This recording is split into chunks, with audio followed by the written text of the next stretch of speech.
service. There are several reports that while they were sitting there, this group of people participating in civil disobedience, people would be so upset with them, they would start kicking them and spitting on their food. And remember, they're not supposed to respond.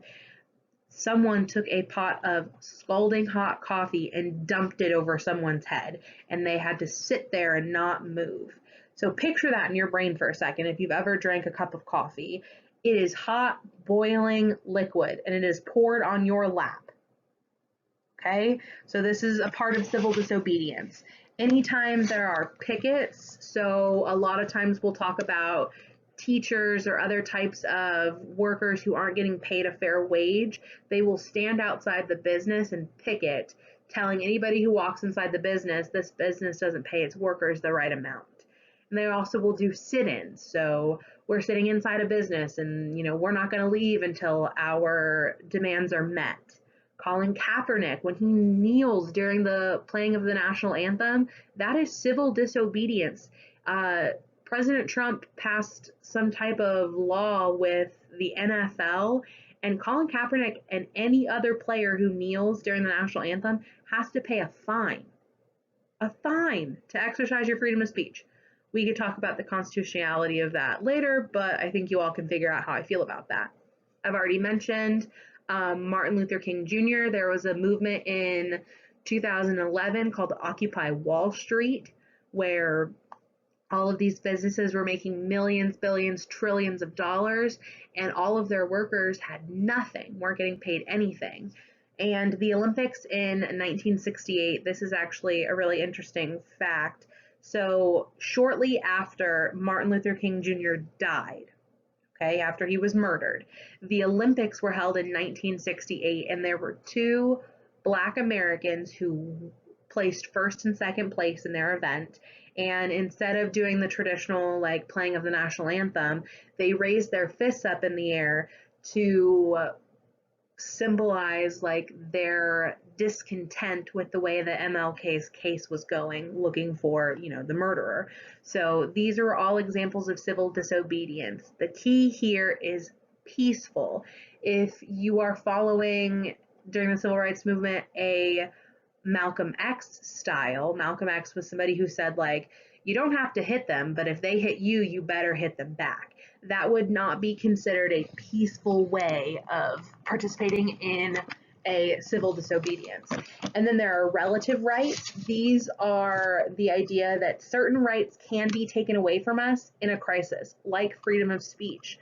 So oftentimes in U.S. history, when the U.S. gets involved in a war, our rights to speak out against that are very limited. My brother and I have been having a discussion as to whether or not issuing stay-at-home orders during 2020 COVID, is that okay? Can the government lock us in our home? Can they take away our rights? Well, they're not taking away your rights, they're protecting you. So a lot of times relative rights will be taken away in the idea to protect you, okay? Boycotts, the idea of refusing to buy a product. So, for example, Colin Kaepernick, we know that he kneels during the playing of the national anthem.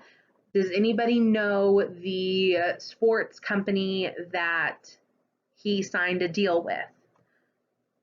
If you don't know, it's Nike, okay?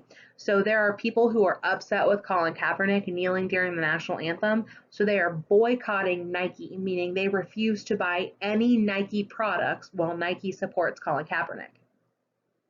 And then a revolution, which is an attempt to overthrow a established government. We did that in 1776 with the American Revolution.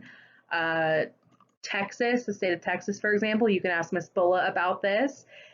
They have had in several parts of their history have tried to pass petitions to actually leave the United States and create their own country.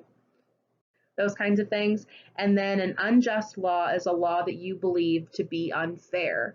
So, for example, everybody always asks Miss Dillon, Miss Dillon being me, if you could go back into any time period, what would you be in? I probably wouldn't go back into a lot of time periods because I'd get in trouble with, not being able to keep quiet. So one law that I would find really unjust is going back when women didn't have the right to vote. To me, that's unjust. So that's what that means, okay? So our next topic is going to be, should celebrities be allowed to discuss politics? So the article that I gave you in the unit is an article about Taylor Swift. Y'all know how much I love T Swift. But the reason why I brought it up, not because, she's better than Beyonce and is a songbird of our generation, but because she recently, within the last year, for the first time in her entire career, started speaking up and addressing her position on politics. She talked about how in her home state of Tennessee, Nashville, Tennessee, how somebody who was running for office, why she didn't want to support them. And she asked her fans in Nashville not to support these people either. Is that okay? Is that not okay? Should celebrities be able to use their influence?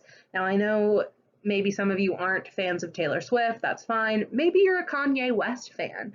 Kanye West on several occasions has talked about his support for Donald Trump. Does that then influence Kanye West followers to support Donald Trump? Should they be allowed to talk about these things? If you are a Kanye West fan, does that make you want to support Donald Trump, or does that make you not want to support Kanye West? Ms. Dillon likes Kanye West. She's been listening to his music for a long time. So hearing his political views can sometimes cause fans to not want to listen to them as much. Amy Schumer is an actress. She's also a comedian. She's spoken out about Donald Trump. John Legend and his wife, Chrissy Teigen. First off, they're hilarious to follow on social media, but they use their influence to talk out about politics on several occasions. Chrissy Teigen actually was in the news because Donald Trump actually blocked her on Twitter. Now, because the president uses his personal Twitter as his soapbox to discuss politics, they actually took Donald Trump to court and he is not allowed to block anyone. But we've got these social media platforms in which celebrities can reach thousands of us with just an Instagram story. I've been, watching Miss G's Instagram, and I see all of your stories and all the questions that you have on there. And celebrities do the same thing. All of the celebrities I follow on social media put these questions up. So should they be allowed to do this? And then LeBron James, I know some of you either love him, you hate him. We all know that King James is King James, but he also uses his position to speak out against politics or in favor of politics. So should they be allowed to do this? Now, argues for and against. For, just because they're a celebrity does not mean that their freedom of speech should be limited. Because that's, if we don't allow them to discuss politics, have we limited their freedom of speech? Maybe Kanye West has a degree in political science and knows all about the government and can talk about these things. I don't think he does, but possibilities. Same for all of these celebrities. Maybe,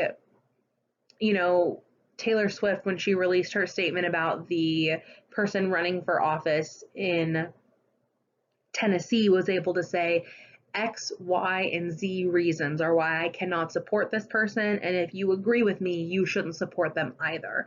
So it's also getting information out. There were several celebrities who worked on Hillary Clinton's campaign who posted pictures with her. She had that, what was her hashtag?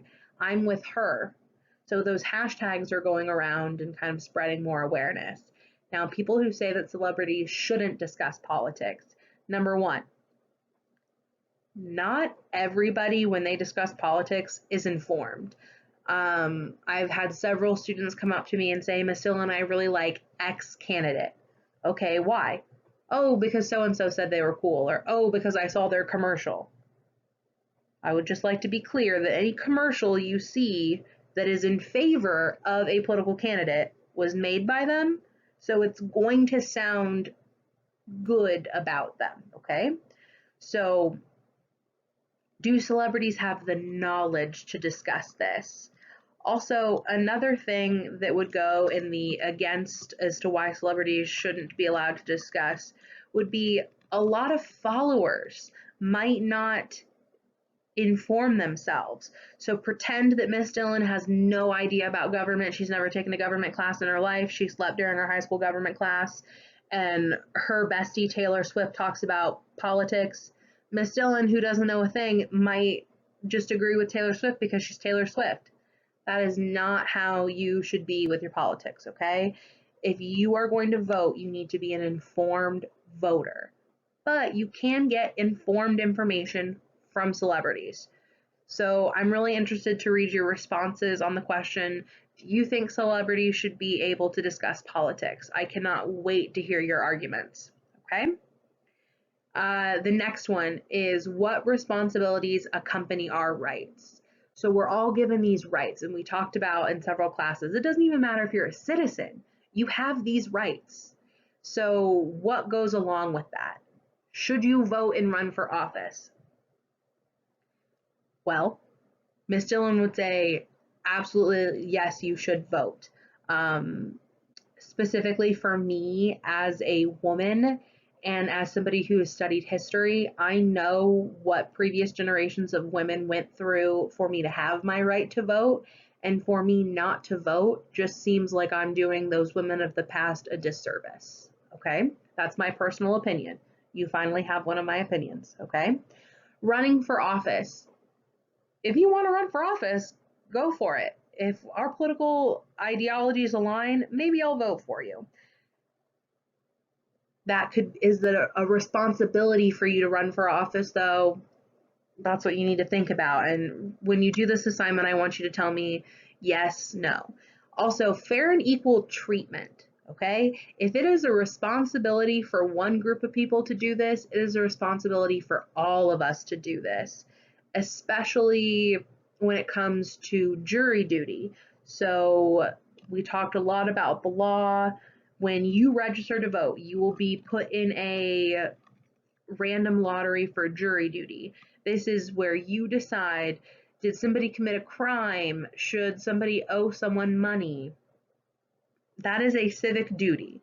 Now, there are exceptions. Sorry, y'all, I have the hiccups. There are exceptions to that rule, but they come fewer and far between. For example, someone who is a stay-at-home parent who does not have childcare, probably not going to be able to participate on a jury. If you have a job, your job pays you, and the government pays you for jury duty. It's kind of fantastic. Now, something interesting that COVID-19 has kind of placed on us, we all know that one of our amendment rights is guaranteed the right to a speedy and public trial. We're all locked in our homes. We're not supposed to be going anywhere. How can I, A, get a public trial, and B, get a speedy trial? So they are operating the courts at a social distancing way to make sure people's rights aren't violated that way as well. Another thing I want to go over, I just realized I forgot to mention, maybe it's in another slide, I'll hold off on that. If you see the link down here that says www.isidewith.com, this is not a homework assignment. This is not something you have to do. However, if you truly want to know what your political beliefs are, who you align with in the next election, I 100% recommend taking this quiz. It is long. What it will do is it will give you different situations and scenarios, and there are a section of answers that you click on. If you have absolutely no idea what this topic is, they give you unbiased information on the topic, okay? So you take this quiz and then it'll tell you what political party you align with, what presidential candidate you align with. Remember, if you're a senior and you want to know when the school year ends, I will tell you what my political beliefs are. So you get that opportunity, but I would love to hear what yours are. You don't have to share them with me if you don't want to. If you want to share them with me, I would be more than happy to discuss them with you. Also, meme of the slide, when celebrities start talking about politics, eye rolls. Some people feel that way, some people love it.